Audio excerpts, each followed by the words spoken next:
Saludos, primorosos internautas.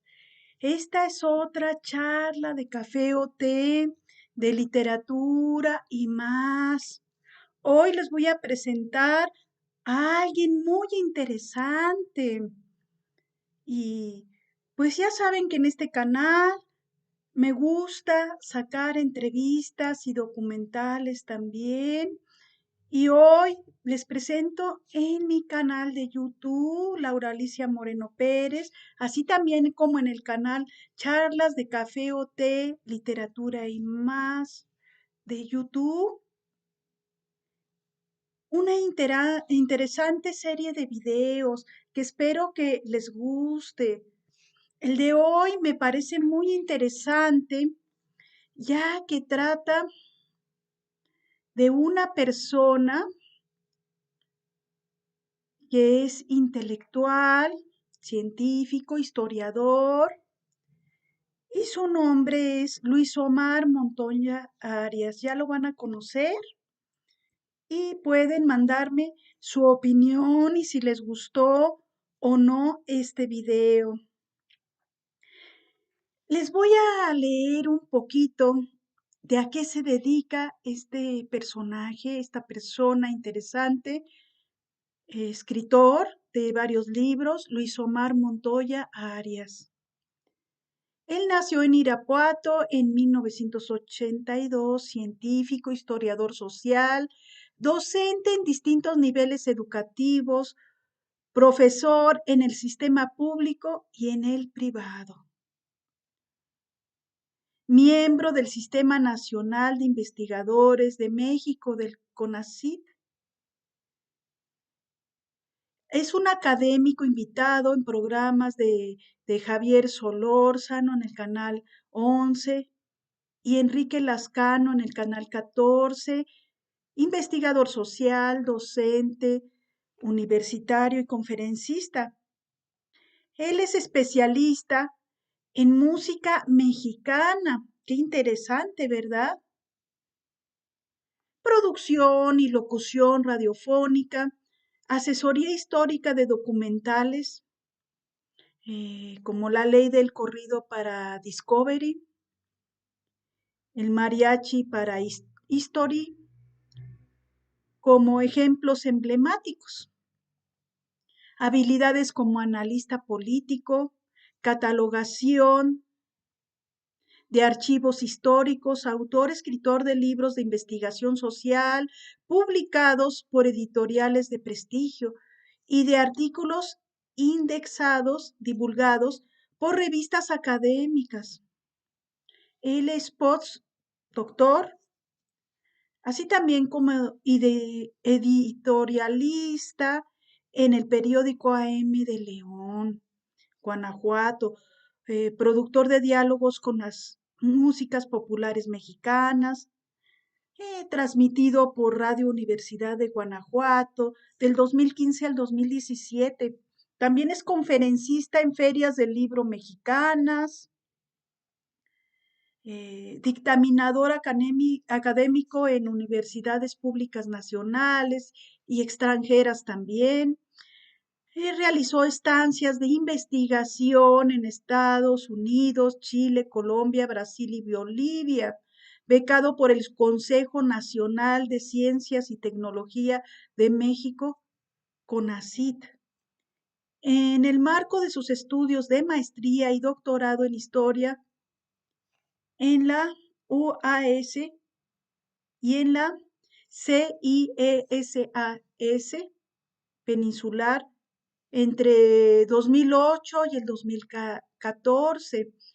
Panelista invitado de Javier Solórzano en el referente informativo de Heraldo Radio México.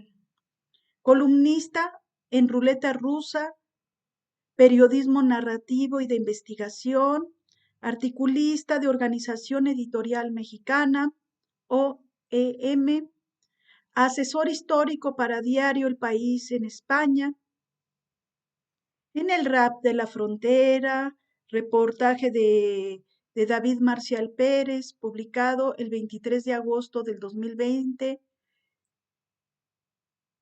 en revista Quinto de Grupo Global Prisa y otras cosas más que voy a dejar en la caja de comentarios y acá abajo del video, así como cómo poder contactarlo y espero que te guste de lo que te va a hablar. Es muy interesante, te va a hablar sobre el corrido mexicano y te quedes hasta el final de este video, que más bien es un documental por lo largo que es. Hasta pronto, me despido y no te pierdas toda esta serie de videos porque no es a la única persona interesante que va a salir aquí en tu canal de YouTube.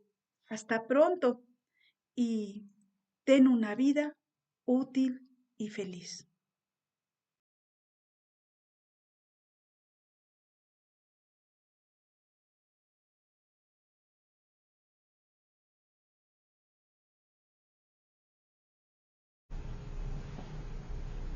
Hola, ¿cómo están? ¿Cómo les va? ¿Cómo han estado? Hoy vamos a platicar de un tema muy interesante, que es el del corrido mexicano. Un tema siempre vigente, siempre en boga, siempre en el candelero. El corrido mexicano, desde su función social, surge, se afianza en aquel momento histórico que la historiografía nos define como la Revolución de 1910. No es que el corrido haya surgido con la Revolución Mexicana, sino que en este proceso histórico se afianzó como función social, desde su función social, es decir, anunciar, notificar, comunicar un hecho o una sumatoria de hechos, incluso en muchos casos construir una interpretación de lo acontecido. Ciertamente, como antecedente histórico y musical, el corrido se remite, por supuesto, a la época de la Guerra de Independencia, cuando Miguel Hidalgo, Morelos, en fin, ya saben que la Guerra de Independencia mexicana pues tuvo 3 etapas. La primera por Hidalgo, la segunda por Morelos y la tercera, que es cuando Agustín Iturbide pues termina encumbrándose como emperador de México en 1821. Lo cierto es que en ese momento de la historia se compusieron romances, por ejemplo el romance a Miguel Hidalgo o el romance a Morelos, que aunque no tienen, digamos, el término de corridos, su estructura pues evidentemente es muy semejante, digamos que es el antecedente directo. ¿Cuál es el origen del corrido mexicano? Pues sustancialmente viene de la península ibérica, aunque hay algunos autores como Celedonio Serrano que plantean su origen africano, o incluso hay académicos que han aseverado que el propio corrido mexicano también tiene orígenes en el mundo árabe, lo que desde luego no es descabellado si partimos del hecho de que lo que hoy conocemos como España fue un territorio que estuvo dominado 8 siglos por los árabes y bereberes, así que es muy lógico el asunto. La guitarra y en general muchos instrumentos de cuerda vienen del mundo árabe, llegaron al continente americano a través de España, ¿no? De esta primer colonización y luego de una segunda colonización. Entonces el corrido mexicano nos invita a repensar la presencia del mundo árabe en nuestra realidad. Los rebozos, por ejemplo, que usaban nuestras abuelitas, pues en sentido estricto vienen del mundo árabe. Los alfeñiques, estos dulces que se usan muchísimo para la época de Día de Muertos en México, vienen del mundo árabe, y aquellas palabras que tienen H intermedia, como alhaja, alhóndiga. Igualmente debo decirles que las palabras que llevan ñ en su mayoría, o que están digamos en este juego lingüístico del doble sentido, son de origen africano. Ñonga, moñoñonga, moñongo, moronga, todas esas palabras son de origen africano. Entonces el corrido mexicano nos muestra, digamos, este crisol, esta variedad de raíces que finalmente nos definen a todos los mexicanos. Miren, por ejemplo, mi familia materna es de Pénjamo, Guanajuato, son güeros, pero mi familia paterna es de Acapulco, Guerrero, y muchos de ellos son negros. Entonces no existen purezas, somos una mezcla. Desde luego ni los españoles son puros, ¿no? Ya dijimos que estuvieron dominados 8 siglos por árabes y bereberes. Entonces el corrido se termina definiendo, afianzando desde su función social en la Revolución Mexicana de 1910, que es un proceso, pero no significa que ahí haya surgido, sino que es anterior, al menos un siglo antes. Por cierto, y como dato cultural, debo decirles que Miguel Hidalgo y Costilla era aficionado a las carnitas, a la charanda y por supuesto a las mujeres. Era medio traviesón el viejo, entonces tuvo por ahí varias chamaconas, pero esa es otra historia de la contrahistoria. Entonces, en ese momento preciso, en esa coyuntura de 1910, 1920, pues aparecen diferentes facciones y con ellas se mueve también el corrido y su instrumentación. Así, por ejemplo, Emiliano Zapata, ya saben, este caudillo del sur, pues tiene sus propios corridos que en la tradición literaria musical se definen como bolas surianas. Y resulta que Emiliano Zapata, cada que iba a entrar a una batalla, llevaba detrás a la banda Tlayacapan de Brígido Santa María de Morelos. Entonces a él le gustaba la banda, ¿no? Pero un estilo de banda específico. Entonces, por ejemplo, a Pancho Villa y estos personajes, pues les gustaba más la guitarra, la bohemia, era otro tipo de instrumentación, pero finalmente el corrido estuvo presente, digamos, abrazado pues a todos los personajes de la revolución. Pancho Villa generó su propia, o mejor dicho, en torno a la figura de Pancho Villa, se generó una tradición particular del corrido mexicano, y ya decíamos de Emiliano Zapata, pues digamos se deriva la bola suriana. Entonces no es que el corrido mexicano sea, digamos, homogéneo, sino que más bien presenta diferentes variables, ¿no? Entonces es muy interesante. Y claro, el corrido tradicionalmente estamos acostumbrados a definirlo desde lo literario, que nomás 3 tiros le dio, ¿verdad? Como Rosita Alvírez, pero en realidad también se define desde lo musical, no solo la instrumentación, sino la forma de ejecutar el instrumento, la técnica, ¿verdad? Que es algo en lo que casi no reparamos socialmente, pues porque existe en este país, pues no solo un desinterés, sino lamentablemente una imposibilidad pues para educarse. Entonces muchas veces la sociedad pues se queda, o nos quedamos en un discurso muy superficial, incluso cuando hablamos de temas como es el corrido. Entonces, para esos chamacos que están viendo este video, jóvenes, pues no vayan a creer que el corrido surgió con Natanael Cano, Peso Pluma y estos chavos de la onda de los corridos tumbados. En realidad, pues ellos se montan sobre una tradición que es muy vieja, ¿verdad? Entonces, el corrido mexicano ha ido cambiando por épocas, por décadas, en la temática, en los tiempos, en la narrativa, porque miren, durante la Revolución Mexicana los corridos podían durar hasta 30 minutos, pero en la década de 1920 a finales y sobre todo en la década de 1930, con la industria discográfica que viene de Estados Unidos, los tiempos se acortan. Entonces el corrido ya no puede ser de 30 minutos, ni de 10, ni de 12, tiene que ser de 3 minutos y medio.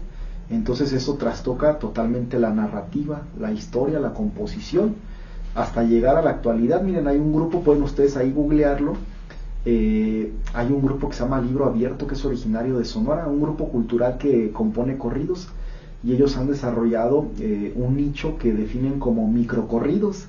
Ellos crean corridos en torno o a partir de obras literarias como El Quijote de la Mancha, ¿no? 100 años de soledad. Les recomiendo, para que aprendan algo nuevo, métanse a Google y busquen Libro Abierto, son allá del norte de México. Entonces hay tantas variables que ofrece el corrido mexicano, incluso les diría que el propio corrido tumbado o urbano, mejor dicho, que está de moda, ya saben, Junior H, Natanael Cano y lo que le gusta a la chaviza, pues también tiene su grado de complejidad. Miren, por ejemplo, la característica musicológica principal de esta nueva vertiente del corrido mexicano es que usan mucho el bajo, el tololoche, y usan el trombón. Entonces eso le da otra estética, otra dimensión, no solo musical sino también visual, porque se juega mucho con lo visual, por supuesto.